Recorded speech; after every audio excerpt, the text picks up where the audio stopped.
Hello guys, welcome to Pakistani real reaction. तो कैसे हैं आप सब? उम्मीद है आप सब बढ़िया होंगे। मेरा नाम है मुदस्सिर। नाम मुबशर सुकैज लेकर आए हैं इंडिया वर्सेस पाकिस्तान का एयरफोर्स कंपैरिजन 2024। मतलब कितना एयरफोर्स एक दूसरे का मुकाबला कर पा रही है। शेयर स्टडी का वीडियो है फुल, मतलब ये बहुत ही ज्यादा डिटेल में बताते हैं। तो यार देखते हैं इनकी बेस्ट वीडियोस हैं, प्लीज इनके चैनल को लाजमी सब्सक्राइब जो एयरफोर्स हैं दोनों देशों की क्या मतलब एक दूसरे के सामने कर रही है। इनकी वीडियो का लिंक मिल जाए डिस्क्रिप्शन में। प्लीज इनका चैनल लाजमी सब्सक्राइब कीजिएगा यार। इनका कंटेंट मैं कहता हूँ नेक्स्ट लेवल है। तो काउंट करते हैं 3, 2, 1 एंड स्टार्ट। दोस्तों, साल 2019 में भारत द्वारा पाकिस्तान पर की गई बालाकोट स्ट्राइक के जवाब में पाकिस्तान द्वारा भारत के खिलाफ ऑपरेशन स्विफ्ट रिटॉर्ट लॉन्च किया गया था। और इस पूरे घटनाक्रम के दौरान भारत और पाकिस्तान की एयरफोर्सेस को अपनी अपनी ताकत और कमजोरियों के बारे में काफी कुछ सीखने को मिला था। भारत और पाकिस्तान के बीच आसमान में हुई हवाई फाइटिंग के दौरान जब भारतीय MiG-21 फाइटर जेट्स पाकिस्तान के F-16 फाइटिंग फाल्कन्स का पीछा करते हुए पाकिस्तानी बॉर्डर्स के बेहद करीब पहुंच गए थे, तब पाकिस्तानी एयरफोर्स ने भारतीय फाइटर जेट्स के रेडियो कम्युनिकेशन सिस्टम्स को जैम कर दिया था, जिसकी वजह से जब इंडियन पायलट्स को ग्राउंड पर मौजूद Indian command and control centre से ये सिग्नल दिया गया कि वे पाकिस्तानी F-16 की मिसाइलों की रेंज में आ चुके हैं और उन्हें तुरंत ही पाकिस्तानी बॉर्डर से पीछे वापस लौट आना चाहिए, तब एक भारतीय जेट था जो कि इस सिग्नल को टाइम से रिसीव नहीं कर पाया। और फिर इसके बाद की स्टोरी तो आप सब जानते ही हैं। अब भारत और पाकिस्तान के बीच भले ही आसमानी जंग और ग्राउंड स्ट्रेटजी में कड़ी टक्कर का मुकाबला देखने को मिला हो, लेकिन इलेक्ट्रॉनिक वॉरफेयर की फील्ड में भारत उस दिन पाकिस्तान से पीछे रह गया था। दुनिया की चौथी सबसे बड़ी एयरफोर्स रखने वाले भारत के पास उस समय न तो पाकिस्तान से बेहतर कम्युनिकेशन सिस्टम्स थे और न ही लॉन्ग रेंज की बियॉन्ड विजुअल रेंज मिसाइलें इंडियन फाइटर जेट्स पर मौजूद थी और न ही इंडियन एयरफोर्स के पास पर्याप्त मात्रा में airborne warning and control systems मौजूद थे। इसी वजह से पाकिस्तान द्वारा भारत से बालाकोट स्ट्राइक का बदला लेने के लिए लॉन्च किए गए इस ऑपरेशन स्विफ्ट रिटॉर्ट को सक्सेसफुल माना जाता है। और फिर इसके बाद भारत ने अपनी एयरफोर्स, उसके कुछ प्रमुख ऑफिसर्स और इक्विपमेंट्स को रिप्लेस एंड अपग्रेड करने की दिशा में एक के बाद एक काफी तेजी से कदम उठाने शुरू कर दिए थे। भारत ने सबसे पहले तो इजराइल से अपने सभी फाइटर जेट्स के पायलट्स के लिए software defined radio systems communication के लिए खरीद लिए, ताकि अब कोई इंडियन जेट्स के कम्युनिकेशन को डिसरप्ट ना कर सके। इसके बाद भारत ने फ्रांस से राफेल जेट्स खरीद लिए, जिसकी खतरनाक मिसाइलों और तकनीक का जवाब आज भी ना तो पाकिस्तान के पास है और न ही चीन के। आज भारत के पास ऐसी बियॉन्ड विजुअल रेंज मिसाइलें अपने फाइटर जेट्स पर मौजूद हैं, जिनके दम पर भारत अपनी बॉर्डर के अंदर रहते हुए ही पाकिस्तानी जेट्स को निशाना बना सकता है। लेकिन airborne warning and control systems की फील्ड में भारत अभी भी पाकिस्तान से पीछे है।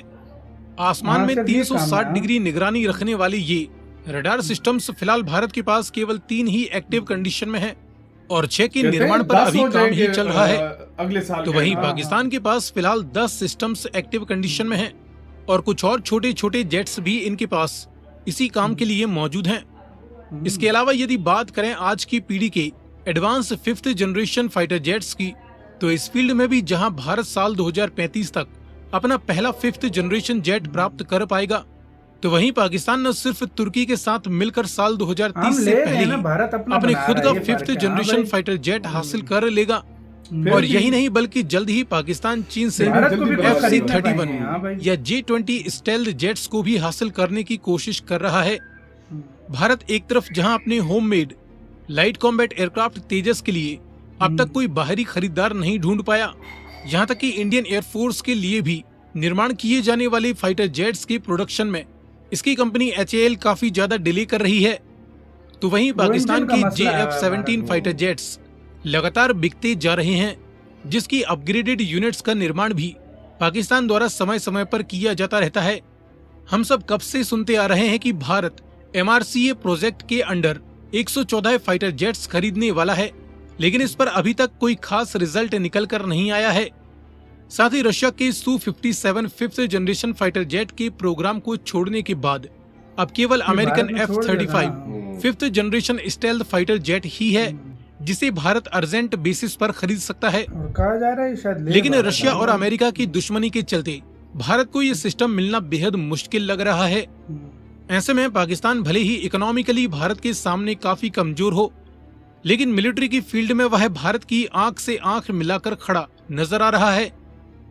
इस बारे में आपकी क्या राय है, कमेंट में लिखकर बताएं। साथ ही जानकारी पसंद आई हो तो इसे लाइक एंड शेयर करते हुए चैनल को सब्सक्राइब करना ना भूलें। इसी के साथ यार वीडियो खत्म। नो डाउट यार पाकिस्तान एयरफोर्स में वाकई मतलब काफी सारे अपग्रेड कर रहा है, बहुत लेकिन ज्यादा इंडिया कर में रहा है, कम इसमें नहीं कोई कर डाउट रहा। नहीं है यार। मतलब पाकिस्तान अब जाहिर बात है चीन और तुर्की से मतलब अगर ले लेगा तो वो बाय करेगा, लेकिन इंडिया जो है लेकिन उसके पास फिर भी मौजूद होगा ना। लेकिन हाँ ये इधर से बात ये है कि स्टेल्थ टेक्नोलॉजी, लेकिन इससे अच्छा इसलिए भाई भारत को चाहिए कि फिलहाल अमेरिका से वाकई वो दे भी देगा अमेरिका यार वो देता है। असल में मसला पता है क्या है, टर्म्स एंड कंडीशन का होता है ना।